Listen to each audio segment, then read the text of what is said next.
anak hamba Allah mau lewat. Assalamualaikum. Meu coração Canta aí! fica sem você, minha figurinha. Que completo é o da minha vida, é ganhar na loteria. I ain't tryna. Yeah, ain't tryna be cool like you. Wobbling around in your high heel shoes, I'm clumsy. Made friends with the floor. 2 for 1, you know a bitch by 4. And 2 left feet, you know I always drop.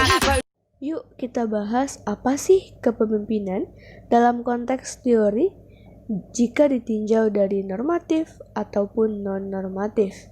Kepemimpinan merupakan suatu kemampuan dari dalam diri seseorang untuk mempengaruhi dan memotivasi orang lain untuk melakukan sesuatu hal agar mencapai tujuan bersama. Benis dan Norma B berpandangan dengan dua teori kepemimpinan. Yang pertama adalah kepemimpinan great man. Artinya apa? Di sini memang ada kepemimpinan yang dilahirkan, bukan dibuat atau diciptakan. Misalnya saja adalah kepemimpinan turun-temurun dari keluarga kerajaan. Artinya di sini seorang raja memang dilahirkan untuk menjadi seorang pemimpin. Sedangkan yang kedua adalah teori kepemimpinan Big Bang yang berperspektif bahwa pemimpin itu dibentuk secara bersama oleh masyarakat. Misalnya dalam konteks keindonesiaan, menjadi seorang presiden itu karena bersama-sama dibentuk oleh masyarakat dalam bentuk pemilihan. Baiklah, saya akan menjelaskan teori kepemimpinan Rasulullah SAW. Rasulullah SAW adalah contoh pemimpin yang sempurna, karena selain dari mengimplementasikan kepemimpinan yang istimewa, beliau juga mengkombinasikan dengan akhlakul karimahnya. Sebagaimana Rasulullah SAW selalu bermusyawarah dalam menyelesaikan masalah-masalah yang ada, menghargai orang lain, baik lawan maupun kawan, dan dengan sifat ramah tamahnya Rasulullah SAW, dan juga selalu menunjukkan kelembutan dan mementingkan umat daripada dirinya sendiri. Begitulah model dan karakter kepemimpinan Rasulullah SAW. Lalu bagaimana sih kepemimpinan dalam literatur Islam atau kajian Islam?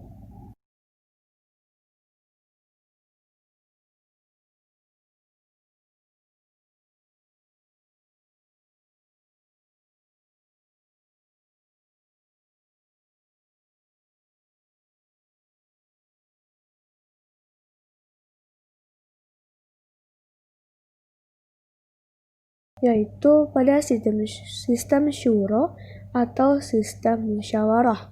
Artinya di sini dapat kita tercermin terhadap pemilihan kepemimpinan pada masa Umar bin Khattab. Pada saat itu Abu Bakar As-Siddiq bermusyawarah dengan para sahabatnya untuk memilih Umar bin Khattab sebagai penggantinya. Dari kejadian ini dapat dua pelajaran penting yang dapat kita ambil.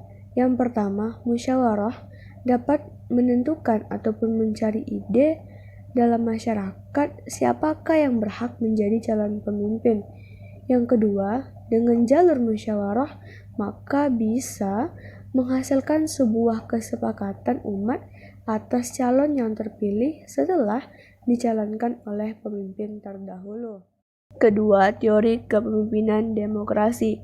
Fazlur Rahman berpendapat bahwasannya pemimpin dalam agama Islam itu haruslah dipilih oleh rakyat sendiri. Dengan begitu, kepala negara mendapatkan kekuasaan dari rakyat. Dan Fazlur Rahman menginginkan kepala negara sekaligus kepala pemerintahan, sehingga dalam pemberian kekuasaan tidak akan terjadi timpang tindih dan penguasa bisa menyelenggarakan tugasnya sesuai dengan kepentingan rakyat. Dan ini Fazlur Rahman merujuk kepada khutbah Abu Bakar As-Siddiq atas kepercayaan yang diberikan kepadanya sebagai khalifah, bahwa dia telah mendapatkan kekuasaannya dari rakyat yang meminta untuk menerapkan Al-Quran dan Sunnah. Ketiga, teori kepemimpinan al-ikhtiar. Artinya apa? Untuk menjadi seorang pemimpin, maka dia harus memiliki wewenang agar dipilih oleh umat. Misalnya saja, menjadi seorang pemimpin harus memiliki ilmu pengetahuan. Yang kedua adalah memiliki wawasan yang luas serta memiliki kearifan sehingga masyarakat memungkinkan untuk memilih siapakah pemimpin yang paling tepat. Keempat, konsep kepemimpinan imamah. Artinya, di sini diberikan kepada orang-orang yang berhak mengisi jabatan imam, seperti orang yang adil, orang yang memiliki ilmu pengetahuan yang memadai untuk berijtihad, dan memiliki panca indera yang lengkap sehingga tidak akan mengganggu dalam proses ataupun pelaksanaan kegiatan menjadi seorang pemimpin. Sedangkan selanjutnya, memiliki visi yang baik sehingga dapat membuat kebijakan bagi kepentingan. Baik, di sini saya akan membahas tentang pemimpin yang kami sukai. Kami sepakat dalam kelompok kami bahwasanya pemimpin yang kami sukai adalah Raja Salman bin Abdul Aziz. Sama-sama kita ketahui bahwasanya nama asli dari Raja Salman adalah Salman bin Abdul Aziz Al Saud. Dia adalah Raja Arab Saudi yang ketujuh sekaligus penjaga 2 kota suci. Di mana sebelum menjadi raja, Salman bin Abdul Aziz adalah seorang gubernur di Riyadh, yang mana dia memimpin selama kurang lebih 48 tahun dari 1963 hingga 2011. Lalu setelah dia menjadi gubernur, dia naik menjadi seorang menteri pertahanan. Kemudian di tahun 2012 dia dinobatkan sebagai mahkota kerajaan atau pangeran.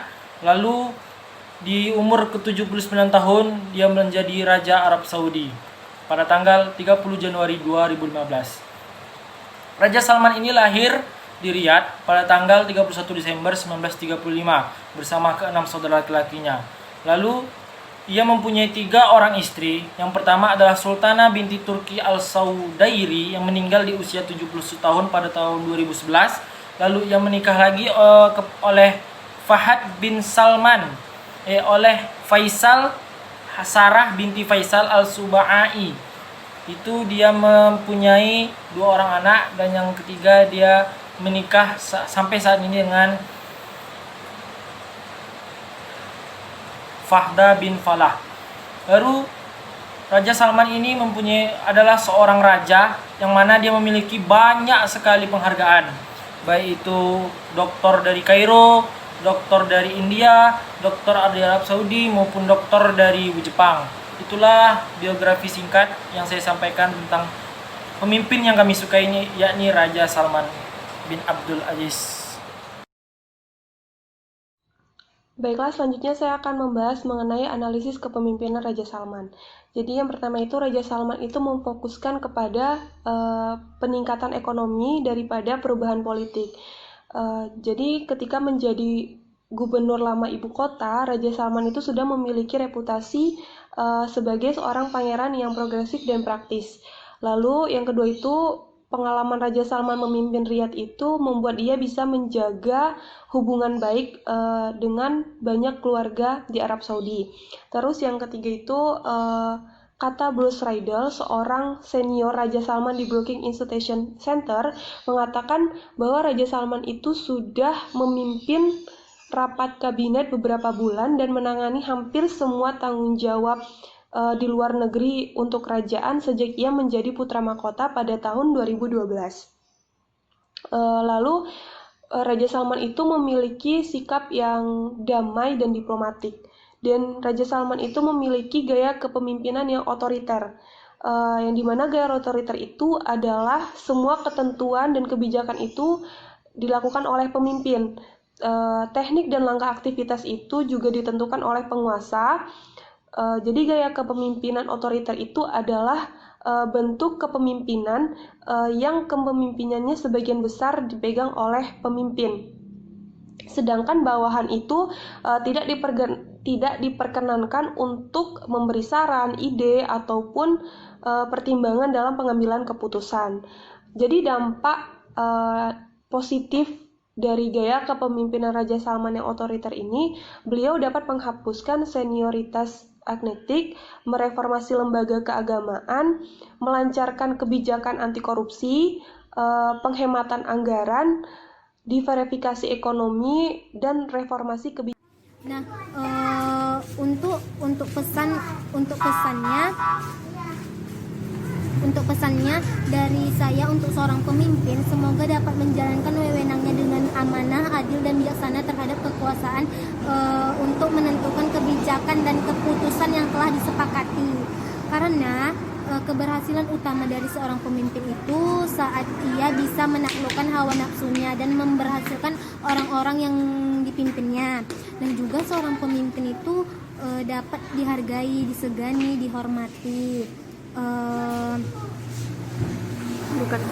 Bukan karena wewenangnya ataupun karena kekuasaan yang dimilikinya, melainkan karena kapabilitas yang diwujudkan dalam kinerja menjadi seorang pemimpin. Sekian dari saya.